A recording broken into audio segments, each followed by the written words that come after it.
નમસ્કાર મિત્રો, હું છું ઇલેશ ઠાકોરને આપ જોઈ રહ્યા છો ફિલ્મ સ્ટાર ચેનલ। તો આજે આપણે વાત કરવાની છે વિક્રમભાઈ ઠાકોરની ફિલ્મ તું દુનિયા છે મારી। મિત્રો, આ ફિલ્મ સિનેમાઘરોમાં અત્યારે ચાલી છે અને કેવી છે એના વિશે આજે આપણે આ વિડીયોમાં વાત કરીશું। અને સાથે ચેનલ પર નવા તો ચેનલ સબસ્ક્રાઈબ કરી દેજો। મિત્રો, વાત કરીએ તું દુનિયા છે મારી, આ ફિલ્મ આપણને બહુ શોર્ટ લાગી, એટલે થોડી વધી લંબાવી જોઈએ તે આ ફિલ્મ થોડી વધુ લંબાવી હોય તો સારી ફિલ્મ બનત। અને સાથે મિત્રો એવું નથી કહેતું ફિલ્મ સારી નથી, ખૂબ સારી ફિલ્મ છે। સાથે મિત્રો એના સોંગ પણ ખૂબ જોરદાર છે, સોંગ સરસ છે। અને સાથે મિત્રો મ્યુઝિક જે છે મ્યુઝિક પણ ખૂબ સરસ લેવામાં આવી છે। અને ડાયલોગો થોડા ઘણા એમાં આપણને જોવા મળે છે। ડાયલોગ એટલે નોર્મલ છે મિત્રો, ફિલ્મની સ્ટોરી એકદમ નોર્મલ છે, લવ સ્ટોરીવાળી ફિલ્મ છે એટલે તમને કદાચ ગમશે। અને પબ્લિકને ચાહકને ઘણા ટાઈમથી લવ સ્ટોરીવાળી ફિલ્મો જોવા માગતા હતા પબ્લિક ચાહકો જે છે વિક્રમભાઈ ઠાકોરના, તો એમના પ્રમાણે આ ફિલ્મ સરસ છે। અને સાથે મિત્રો લવ સ્ટોરી છે એટલે ખૂબ સરસ ફિલ્મ છે। અને સાથે મિત્રો એમાં આપણને ફાઇટ સીન જોવા મળતી નથી, એટલે મિત્રો એક્શન સીન આ ફિલ્મમાં જોવા મળતી નથી। તો તમે જો એક્શન સીન જોવા માગતા હોય તો આ ફિલ્મમાં કદાચ તમને નિરાશ કરશે આ ફિલ્મ। એવું કેમ કહી રહ્યું છે કે મિત્રો આ film only for love સ્ટોરીવાળી film છે, દિલના ઘાયલ કરી દે એવી ફિલ્મ છે। જેમ તમે ઘણી બધી ફિલ્મો મિત્રો વિક્રમભાઈ ઠાકોરની લવ સ્ટોરીવાળી ફિલ્મો તો તમે જોતા જ હશો, તો બસ આ જ એક ટૉપિક છે। અને ટૉપિક પણ ખૂબ સરસ છે મિત્રો વિક્રમભાઈ ઠાકોરની। સ્ટોરી તો હું નહીં કહું મિત્રો, કેમ કે સ્ટોરી કહીશ તો તમને ફિલ્મ જોવા કદાચ ના પણ જાઓ। અને ઘણી બધી ફિલ્મો મિત્રો મેં કહ્યું છે કે આ રીતની ફિલ્મ બનવી જોઈએ, અને પરફેક્ટ મિત્રો જે પબ્લિક ચાહક દ્વારા છે આ ફિલ્મ પરફેક્ટ બનાવી છે તું દુનિયા છે મારી।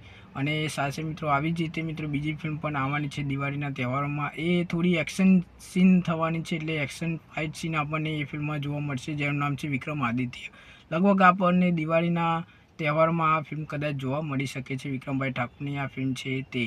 અને સાથે મિત્રો તું દુનિયા છે મારી આપણે આ ફિલ્મ સિનેમાઘરોમાં તમે જોઈને આવ્યા હોય તો કહેજો કે ફિલ્મ તમને કેવી લાગી, કેમ કે મિત્રો તમે તમારું મંતવ્ય બતાવજો, કહેજો અમને કે કેવી ફિલ્મ તમને લાગી। મને સારી લાગી મિત્રો। હા, આપણને ફાઇટ સીન નથી એટલે મિત્રો આપણને થોડી નિરાશ કરી શકીએ આ ફિલ્મ, પરંતુ લવ સ્ટોરીના બાબતે જોઈએ ને તો આ ફિલ્મ પરફેક્ટ છે મિત્રો, કમ્પ્લીટ છે। સંગીત પણ સારા છે, ઠીકઠાક છે એવું કહી શકાય, કેમ કે મિત્રો પહેલાં જે ફિલ્મ હતી એક્શન આપણે ઘણા ટાઈમથી જોતા આવ્યા હતા વિક્રમભાઈ ઠાકોરના ફિલ્મમાં એક્શન તો આપણે ઘણી પિક્ચરોમાં જોયા છીએ।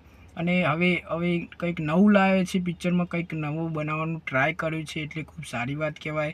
અને સાથે મિત્રો આવી જ રીતે અવનવી ફિલ્મો મિત્રો બનવી જોઈએ। આપણા ગુજરાતી ઇન્ડસ્ટ્રીમાં ઘણી બધી હવે 2026માં ફિલ્મો બને છે અને સુપરહિટ પણ થાય છે, જેમ કે લાલુ કૃષ્ણ સદાય સાથે બેહદ ફિલ્મ તમે જોઈ લો, બેહદ ફિલ્મની પણ ખૂબ તારીફ કરી છે, સરસ ફિલ્મ બનાવી છે।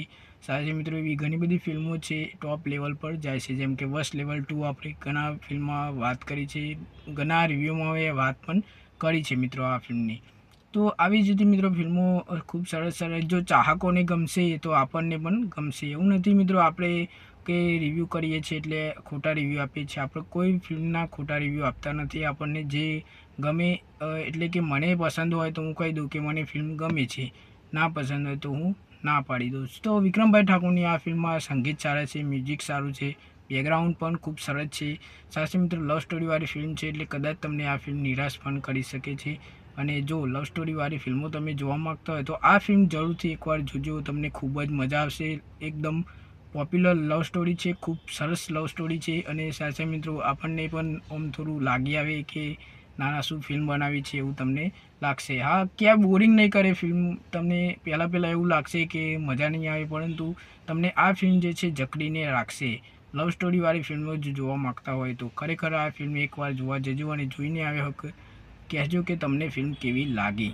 બરાબર છે, મળીએ નેક્સ્ટ વિડીયોમાં। અને બીજી કોઈ કોમેન્ટ કરવી હોય તો કરી દેજો। જય માતાજી।